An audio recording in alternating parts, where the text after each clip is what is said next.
Cuando vamos a una iglesia, por lo general, decimos que vamos a la casa de Dios. El doctor Adrián Rogers, en la voz del pastor Lenín Villanón, nos entrega la primera parte de su estudio bíblico, Mi corazón, el hogar de Dios. ¿Dónde está la casa de Dios? La verdad es que al estudiar la Biblia descubrimos que Dios ha estado viviendo en varias casas. Por así decirlo, se ha cambiado de casa varias veces. Lo que sucede es que cuando Dios vive en una casa y esa casa empieza a estar contaminada y sucia, Dios saldrá de esa casa porque Él no puede vivir en una casa sucia. Pudiera ser que nosotros nos acostumbremos a vivir en una casa sucia, pero no Dios. Escuché de unos estudiantes universitarios que querían cuidar en los dormitorios universitarios la mascota del equipo de básquetbol, que era un chivo. Algunos estudiantes protestaron diciendo: no pueden tener el chivo en los dormitorios. ¿Qué del mal olor? Y los otros respondieron: oh, no hay problema, el chivo ya se acostumbrará. ¿Dónde vive Dios? Bien, veamos 1 Corintios 6, versos 19 y 20. ¿O ignoráis que vuestro cuerpo es el templo del Espíritu Santo, el cual está en vosotros, el cual tenéis de Dios, y que no sois vuestros? Porque habéis sido comprados por precio. Glorificad pues a Dios en vuestro cuerpo y en vuestro espíritu, los cuales son de Dios. ¿Dónde vive Dios?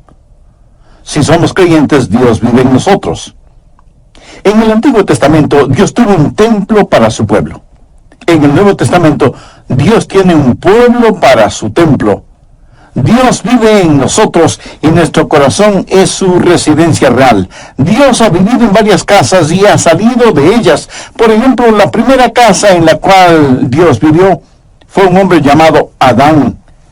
La Biblia dice en Génesis 2:7, entonces Jehová, Dios, formó al hombre del polvo de la tierra y sopló en su nariz aliento de vida, y fue el hombre un ser viviente. ¿Qué es el hombre? El hombre es cuerpo, alma y espíritu. Dios hizo el cuerpo del hombre del polvo de la tierra. Dios sopló en la nariz del hombre el aliento de vida, y eso es el Espíritu de Dios. Y el hombre vino a ser un alma viviente. Por favor, anote el margen 1 Tesalonicenses 5:23. Y el mismo Dios de paz os santifique por completo, y todo vuestro ser, espíritu, alma y cuerpo, sea guardado irreprensible para la venida de nuestro Señor Jesucristo. Fiel es el que os llama, el cual también lo hará. Usted y yo tenemos un cuerpo. Esto es piel, pelo, huesos, músculos, venas, nervios, hígado, pulmones, etc. Eso es nuestro cuerpo. Y con este cuerpo tenemos vida física y estamos en contacto con el mundo físico. Pero la Biblia también dice que tenemos un alma. Ahora, ¿qué es el alma? La palabra griega para alma es psique, que es la palabra raíz de donde tenemos palabras como psicología, psiquiatría, etc. El alma es la parte emocional de cada uno de nosotros, la porción cognitiva que vive en nuestro cuerpo. La mente, las emociones, la voluntad, todas esas cosas que hacen de nosotros lo que somos y definen nuestra personalidad, inteligencia, sentido del humor, proclividades, idiosincrasias. Esa es nuestra alma. Con nuestro cuerpo tenemos vida física y contacto con el mundo físico. Con nuestra alma tenemos vida psicológica y conocemos el mundo dentro y alrededor de nosotros. ¿Y qué acerca del espíritu? Yo solía pensar que alma y espíritu eran lo mismo, pero eso no es lo que las Escrituras enseñan. Pablo menciona cuerpo, alma y espíritu. Dios mismo establece una diferencia entre alma y espíritu. Busque Hebreos 4:12. Porque la palabra de Dios es viva y eficaz y más cortante que toda espada de dos filos, y penetra hasta partir el alma y el espíritu. ¿Qué es el espíritu? Es la parte de nuestra naturaleza que nos capacita para conocer a Dios, porque Dios es espíritu, y los que le adoran en espíritu y en verdad es necesario que le adoren. En espíritu y en verdad. Y cuando somos salvos, el Espíritu de Dios testifica a nuestro propio espíritu de que somos hijos de Dios. Ahora, las plantas tienen cuerpo, pero no tienen un alma. Los animales, y esto seguramente le va a sorprender, tienen alma.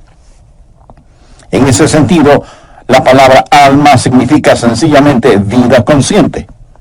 En el Génesis se habla de criaturas vivas que tienen nefesh, o sea, alma. Por si no lo sabía, su perro tiene mente, emoción y voluntad. Pero lo que le hace al hombre más que un animal inteligente es que tiene un espíritu. Los perros nunca oran, aunque muchos seres humanos tampoco lo hacen. Y los animales no piensan en la eternidad. Las plantas tienen vida inanimada, los animales tienen vida animada, pero solo los humanos tienen vida espiritual. Dios puso en nosotros un espíritu, sopló en nuestra nariz aliento de vida y vinimos a ser seres vivientes, porque el Espíritu de Dios está en nosotros. Es el Espíritu el órgano de nuestro conocimiento espiritual, y Dios creó al hombre para vivir en él, y Adán fue una casa de 3/4, por así decirlo. Siendo que Dios es un Dios trino, tiene preferencia por el número 3, Padre, Hijo y Espíritu Santo. Y todo lo que Dios creó refleja esa verdad. ¿Qué es el espacio? Altura, anchura y profundidad. La altura no es la anchura y la anchura no es la profundidad. Cada una es diferente, pero son lo mismo. Son distintivas, pero inseparables, como el Padre, el Hijo y el Espíritu Santo. Pero no solo el espacio, sino también el tiempo. ¿Qué es el tiempo? Pasado, presente y futuro. El pasado no es el presente no es el futuro y el futuro no es el pasado. Cada uno es distintivo, pero son inseparables. Y cuando Dios creó al hombre, lo hizo cuerpo, alma y espíritu. Y todo vuestro ser, espíritu, alma y cuerpo, sea guardado irreprensible para la venida de nuestro Señor Jesucristo. Fiel es el que os llama, el cual también lo hará. Cuando Adán salió de la línea de ensamblaje celestial, iba a ser una residencia real. Dios iba a vivir en el espíritu de Adán. Y cuando la Biblia dice que Dios caminaba con Adán, ¿cree usted que Dios físicamente tomaba a Adán por el brazo para pasear por el jardín del Edén? Puede ser que sí, puede ser que no. Dios tiene poder para hacer lo que quiera hacer. Yo creo que Dios no estaba en el exterior, sino en el interior de Adán. Adán fue la casa primaria de Dios. Ahora quiero que anote las siguientes palabras, porque este estudio bíblico se desarrolla alrededor de esas palabras: diseño, deshonra, desolación y destrucción. En primer lugar, Dios creó a Adán, y Adán fue una casa de 3/4. El cuarto más interior, el espíritu, es donde Dios moraba con Adán. Dios diseñó esta casa de 3/4 como su casa primaria. Pero no solo fue una casa diseñada, sino que en segundo lugar se volvió una casa deshonrada cuando Adán pecó contra Dios. En Génesis 3:6 leemos: y vio la mujer que el árbol era bueno para comer y que era agradable a los ojos, y árbol codiciable para alcanzar la sabiduría. Y tomó de su fruto y comió, y dio también a su marido, el cual comió así como ella. Eso sencillamente quiere decir que pecaron, transgredieron la ley de Dios, porque cualquier pecado es transgresión de la ley divina. Desobedecieron a Dios. Y esta hermosa casa que Dios hizo fue contaminada, deshonrada, ensuciada y quedó desolada porque Dios salió de esa casa. Génesis 3:19 dice: con el sudor de tu rostro comerás el pan hasta que vuelvas a la tierra, porque de ella fuiste tomado, pues polvo eres, y al polvo volverás. Cuando Adán pecó, Dios salió de la casa Y ahora Adán espiritualmente está sin Dios, pero su alma y su cuerpo están vivos. Adán es ahora una casa desolada, sin Dios. Y en vez de centrarse en Dios, se centra en sí mismo. Y en vez de que el espíritu tenga dominio sobre el alma tiene dominio sobre la mente, las emociones y la voluntad. Así que la casa diseñada fue deshonrada y quedó desolada.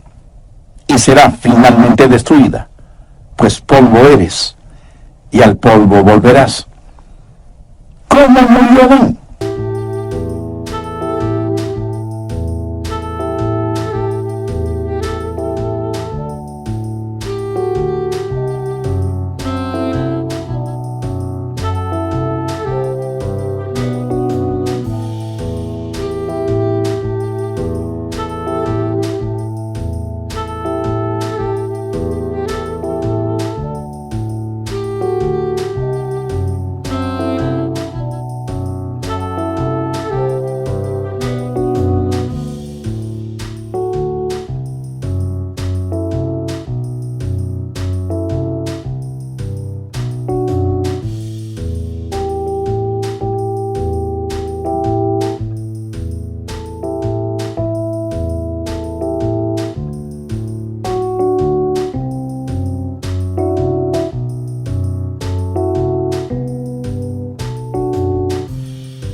Dios había advertido a Adán y a Eva que si comían del árbol prohibido, morirían.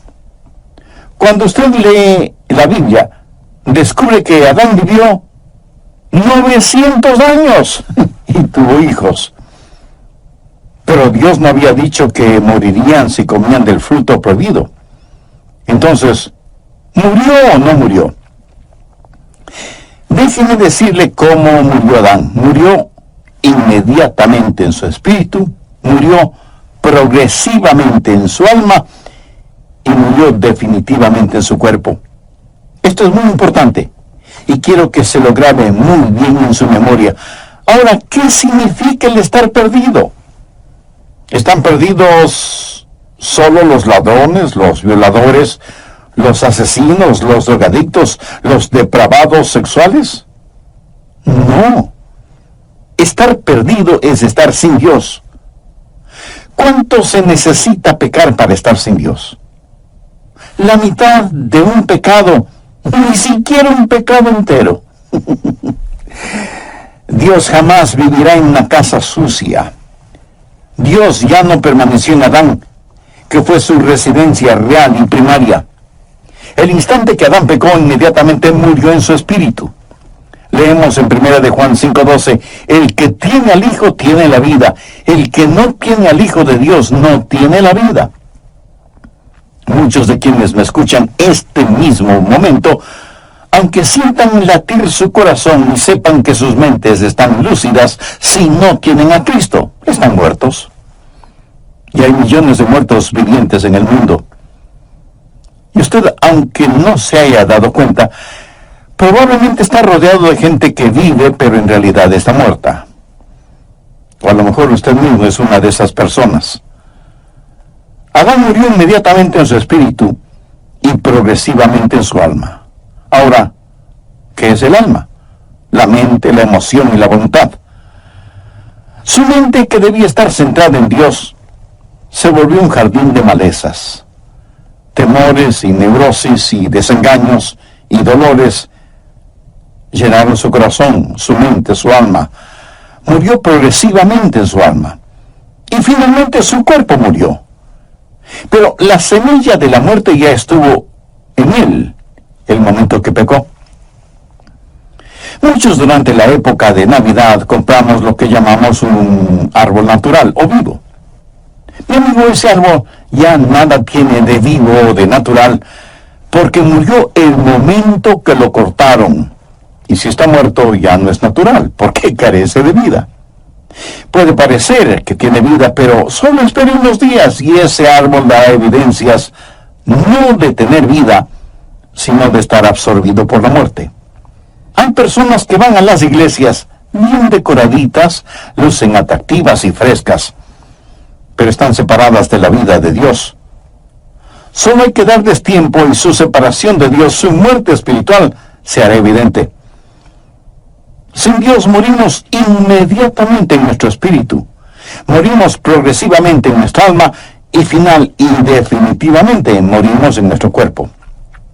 Nuestro cuerpo lenta pero inexorablemente está descendiendo hacia la tumba.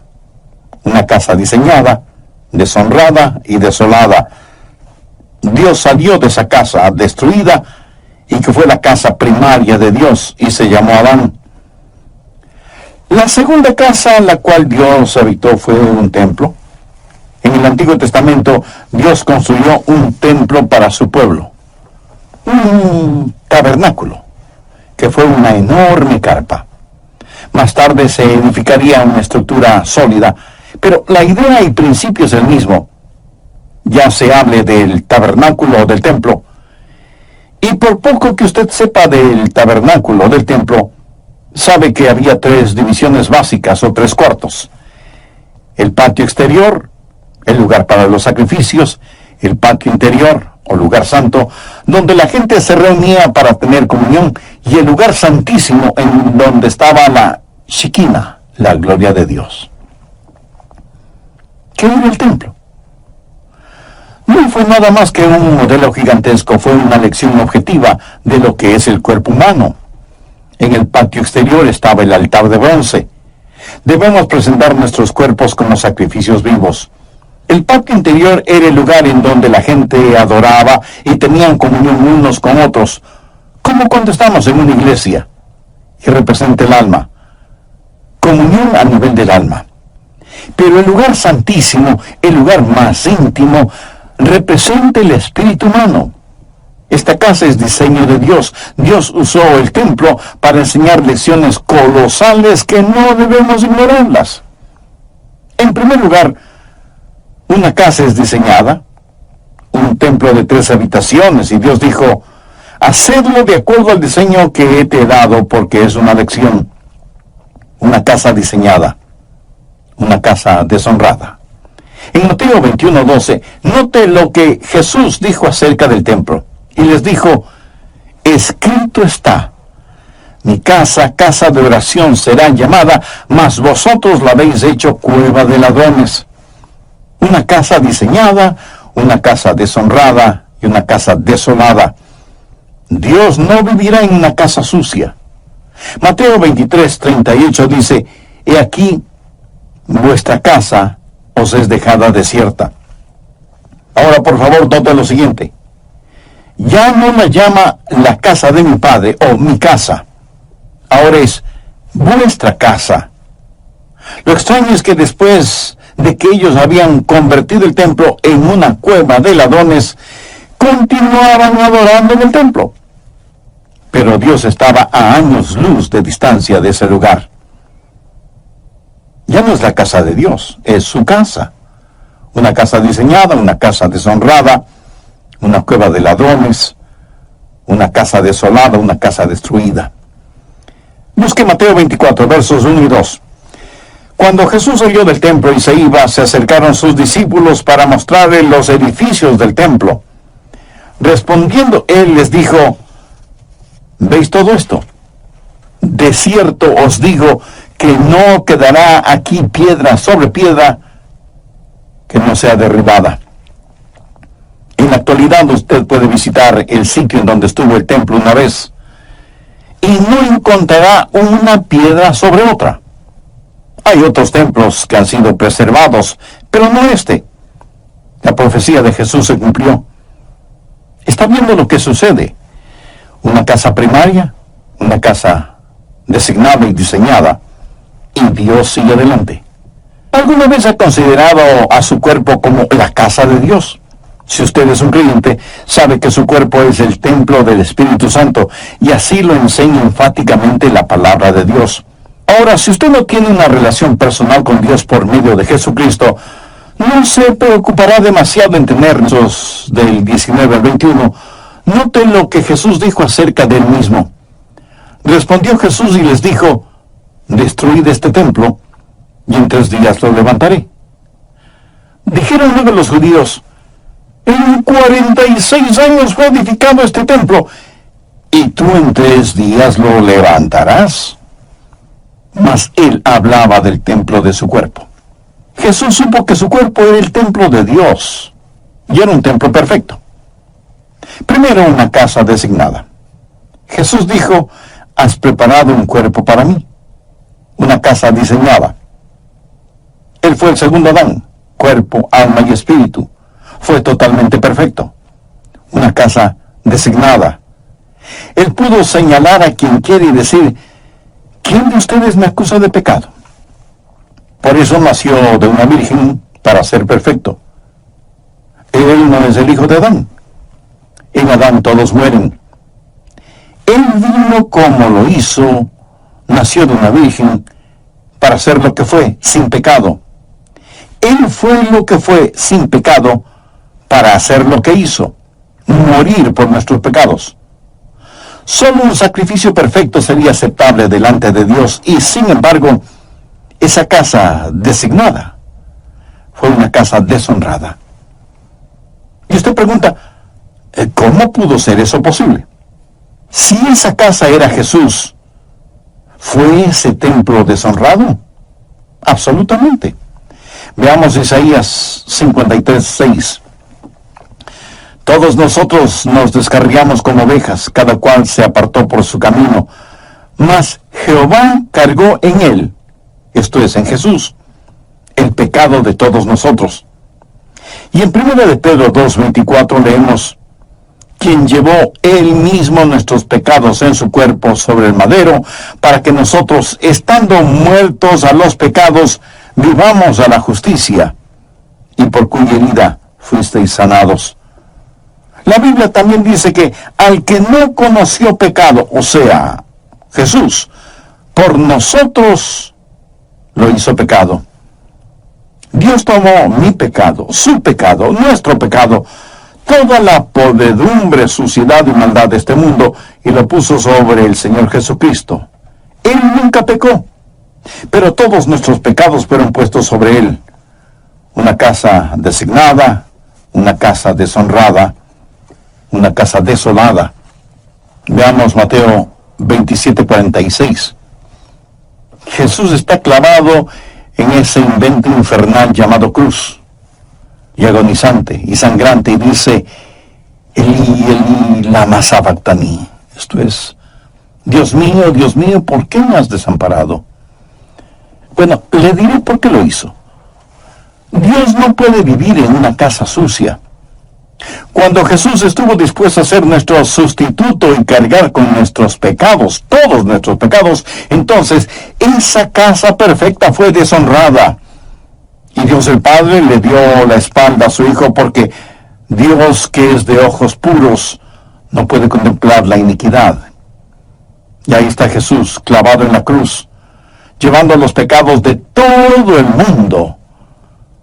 Por eso su desgarradora pregunta: Dios mío, ¿por qué me has desamparado? Y si Jesús murió en su lugar, usted debe amarle por lo que Él hizo por usted. Antes de morir, David dijo: aunque ande en valle de sombras de muerte, no temeré mal alguno, porque tú estarás conmigo. Y Jesús cruzó ese valle completamente solo.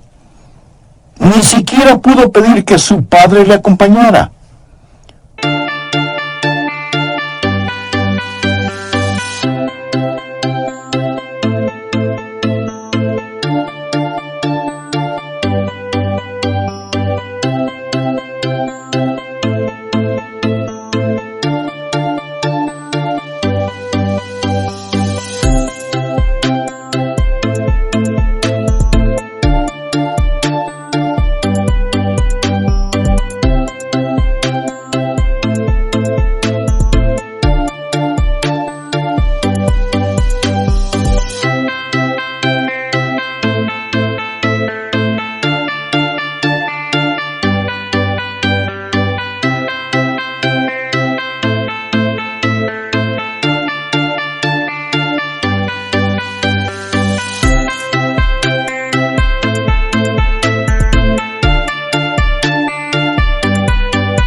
casa designada, una casa deshonrada, una casa desolada, una casa destruida.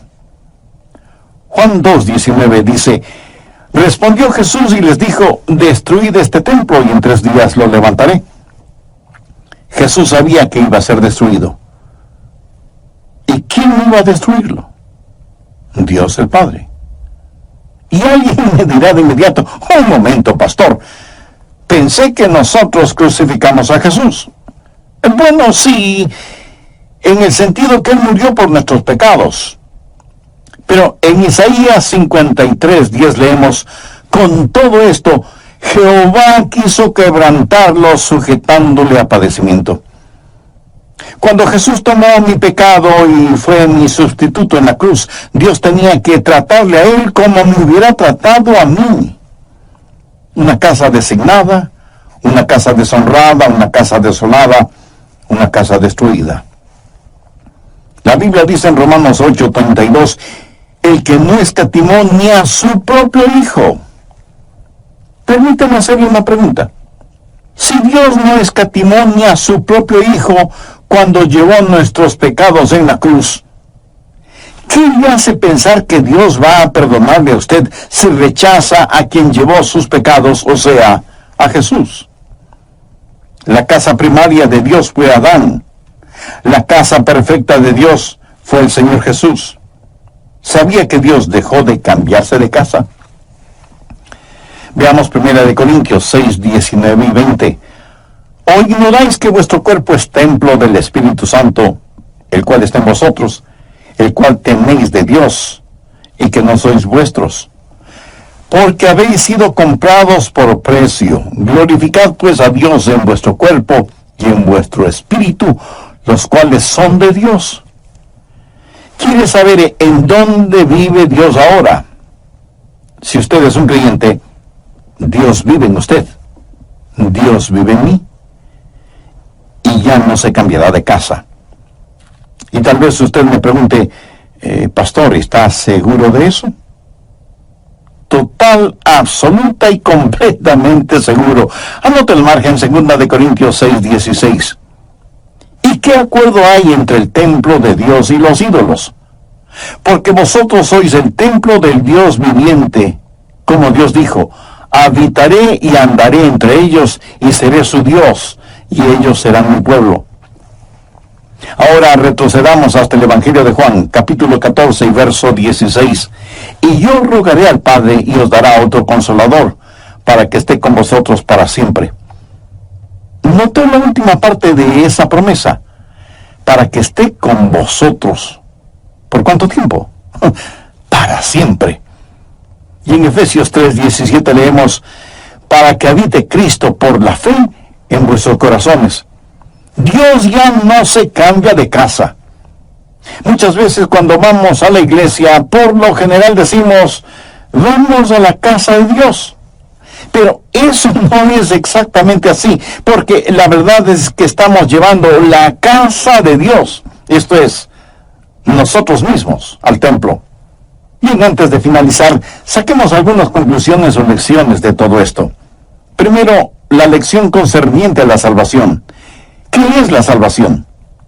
Salvación no es sacar al hombre de la tierra y llevarlo al cielo.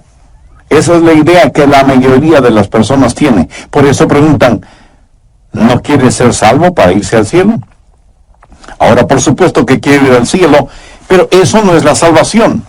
Eso es solo un subproducto de la salvación. Así que repito, salvación no es sacar al hombre de la tierra y llevarlo al cielo. Salvación es que Dios salga del cielo y entre en el hombre. Ser salvo es tener a Dios en su corazón. Ayudar. Su inquietud es honesta y válida. Permítame decirle lo que sucede. Debido al sacrificio en el Calvario, ningún pecado le será imputado a usted. Busque Romanos 4, los versos 7 y 8. Bienaventurados aquellos cuyas iniquidades son perdonadas y cuyos pecados son cubiertos. Bienaventurado el varón a quien el Señor no inculpa de pecado. Si Dios tuviera que poner a un medio pecado en su hoja de vida, él tendría que cambiarse de casa. Pero no le inculpa a usted de pecado porque ya le perdonó. Entonces, ¿qué sucede si usted vuelve a pecar? Que Dios tendrá que disciplinarle, tendrá que castigarle. ¿Qué es lo que dice Hebreos 12:6? Porque el Señor al que ama disciplina y azota a todo el que recibe por hijo. Algunas personas no creen en la eterna seguridad del creyente. Piensan que usted puede salvarse y perderse, salvarse y perderse. Y si usted cree semejante cosa, se volverá en un neurótico espiritual. Algunos dicen, oh, yo creo en la seguridad y creeré absolutamente en ella cuando llegue al cielo. Otros piensan, cuando súbitamente dé el gran salto hacia el cielo, cerraré las puertas celestiales detrás de mí y diré, vaya, ahora estoy a salvo. Bien, pero espere un minuto. ¿Qué le hace pensar que estará seguro allá arriba si es que no está seguro aquí abajo? Recuerde que ángeles cayeron del cielo. Escúcheme muy atentamente. Seguridad no es un lugar. Seguridad es una persona. Y su nombre es Jesucristo. Tercero, la lección concerniente a la santificación. Ya he dicho que Adán murió inmediatamente en su espíritu, murió progresivamente en su alma y murió definitivamente en su cuerpo. Ahora, cuando usted se salva, Dios pone todo esto al revés, porque cuando se salva usted es justificado inmediatamente en su espíritu. La Biblia habla del espíritu del hombre justo, hecho perfecto. Usted es justificado inmediatamente. El momento en que usted le dice sí a Jesucristo, ese mismo instante es justificado en su espíritu y cada pecado, cada mancha, cada arruga es enterrado en la tumba del olvido de Dios. Y no solo que es justificado inmediatamente en su espíritu, sino que es santificado progresivamente en su alma. Adán murió progresivamente en su alma, pero usted es santificado progresivamente en su alma. Dios trabaja en usted diariamente para que sea más y más a la semejanza del Señor Jesucristo, porque nosotros no estamos totalmente santificados todavía. Filipenses 1:6 dice, al que comenzó en vosotros la buena obra, la perfeccionará hasta el día de Jesucristo. Justificados inmediatamente en el Espíritu, santificados progresivamente en el alma, y por último, nadie puede responder. Porque hay cosas que sabemos y cosas que no sabemos. Cosas sobre las cuales podemos ser muy dogmáticos y cosas sobre las cuales no debemos ser dogmáticos. Primera de Juan 3:2 dice, amados, ahora somos hijos de Dios, y aún no se ha manifestado lo que hemos de ser. Pero sabemos que cuando Él se manifieste, seremos semejantes a Él, porque le veremos tal como Él es. Seremos hechos a la semejanza del Señor Jesucristo. Adán murió inmediatamente en su espíritu, progresivamente en su alma y definitivamente en su cuerpo. Yo soy justificado inmediatamente en mi espíritu, santificado progresivamente en mi alma y glorificado definitivamente en mi cuerpo. ¡Qué extraordinario será el día cuando las sombras de esta vida se mezclen con los rayos de la eternidad y Jesús retorne y nosotros seamos levantados para encontrarnos con Él en el aire! ¡Ah, cómo le adoraremos! Él habita en nosotros. Está en nosotros para quedarse. Jamás nos abandonará ni nos dejará. ¿O ignoráis que vuestro cuerpo es templo del Espíritu Santo, el cual está en vosotros, el cual tenéis de Dios, y que no sois vuestros? Porque habéis sido comprados por precio. Glorificad pues a Dios en vuestro cuerpo y en vuestro espíritu, los cuales son de Dios. Su cuerpo es el templo del Espíritu Santo de Dios. ¿Cuántos de ustedes usan un lenguaje soez que no lo usan cuando están en la iglesia? Recuerde que cada día es un día santo y cada lugar es un lugar sagrado. Usted no haría nada para deshonrar o ensuciar la iglesia a la que asiste, ¿verdad? Entonces, ¿por qué deshonrar o ensuciar su cuerpo, que es el templo del Espíritu Santo de Dios? Si usted es un creyente, Dios vive en usted. Él ha hecho morada en su corazón y su vida, y ya nunca jamás se cambiará de casa. Si usted aún no es salvo, pero quiere serlo, le prometo con la autoridad de la palabra de Dios que Jesús le salvará, como salvó a aquella mujer cuya carta leí. Y si usted está pensando, pero yo no soy pecador como ella, ¿sabe lo que Jesús les dijo a los fariseos que se creían tan justos y piadosos? De cierto os digo que los publicanos y las rameras van delante de vosotros al reino de Dios. No hay ninguna persona tan mala que no pueda ser salvada, y no hay ninguna persona tan buena que no necesite salvación. Y si usted quiere ser salvo ahora mismo, le invito a orar conmigo esta oración. Querido Dios, soy un pecador y estoy perdido. Necesito ser salvo y quiero ser salvo. Señor Jesús, tú moriste en la cruz del Calvario para salvarme y prometiste que me salvarías